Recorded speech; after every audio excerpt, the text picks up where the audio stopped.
Mercury moves faster than any other planet. It races around the sun, carrying messages, ideas, and observations. But Mercury is curious. It isn't loud. It notices the things that most people overlook. It rules our mind and our communication. In mythology, Mercury was the only god that could travel freely between worlds. Heaven, earth, and the underworld. And this is the key. Mercury is not just the mind.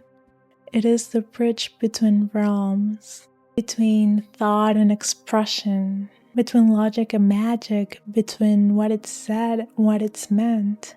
Your Mercury shows how you connect the dots, how you make meaning, how you translate the world to yourself and to others. It's not just how you talk, how you think, how you listen, how you perceive, how you digest. It's the voice in your head you spend your whole life listening to. So let's explore the Mercury archetype.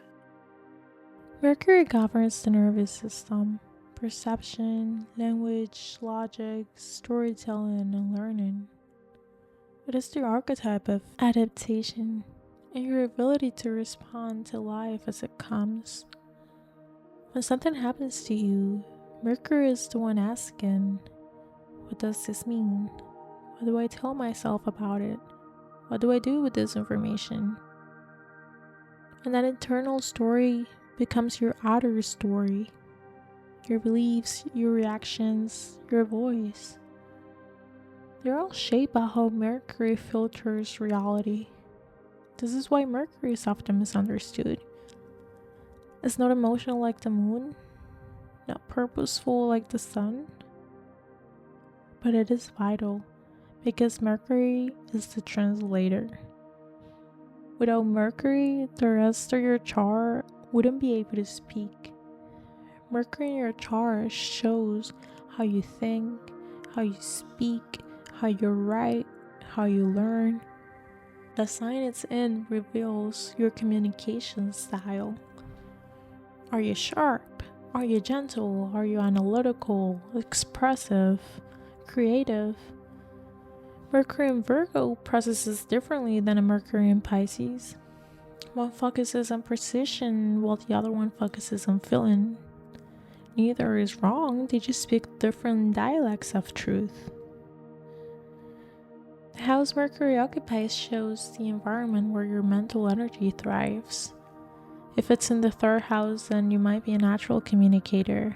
If it's in the 6th, then you might obsess over details and efficiency. If it's in the 12th, then your thoughts might feel like daydream or poetic, or maybe just very hard to put into words. Mercury's aspects shows how easily your mind connects or misfires. Do your thoughts flow freely, or do you second guess everything? Do you need stimulation, or do you need silence? These things matter because your Mercury colors everything you say and how you interpret what's said to you. When distorted, Mercury becomes restless, manipulative, over-analytical, or disconnected. It talks without listening. It spins stories that become prisons. It gaslights others or itself. In a wounded state, Mercury doesn't seek truth. It seeks control. Control through words, through information, through overthinking. Sometimes Mercury hides behind intellect to avoid vulnerability. It'll keep talking just to fill the silence, or it'll shut down entirely, believing no one will understand anyway. The shadow of Mercury isn't ignorance. It's disconnection. Disconnection from meaning, disconnection from truth, from presence. And to heal Mercury is to slow down, to listen, to learn how to listen, to trust silence as much as speech, to think without spiraling, and to speak without wounding. Mercury at its highest is alchemy. It takes thought and turns it into insight. It turns pain into poetry. It turns chaos into clarity. When your Mercury is clear, you speak from presence. You ask the right questions.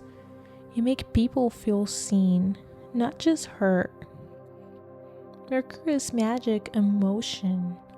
It's the breath between words, the tone behind the sentence, the pause where meaning lives. To embody Mercury is not to be the smartest in the room. It's to be the most attuned to rhythm, to truth. You don't have to speak like everyone else. You don't have to write perfectly, process quickly, or think correctly. We're all different. You just have to be in relationship with your own mind. To live your Mercury is to become aware of the voice in your head and gently teach it how to speak to you with kindness. Because Mercury isn't about how you communicate with others, it's more about how you communicate with yourself too. And that sets the tone for everything else. Let your Mercury evolve. Let your story change. Let your voice soften.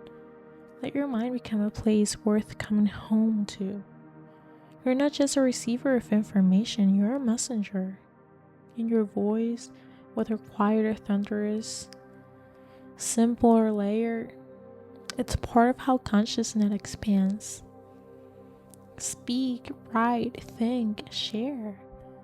Not to impress, but to connect. That's Mercury. Not perfection, but presence. Let your words be real.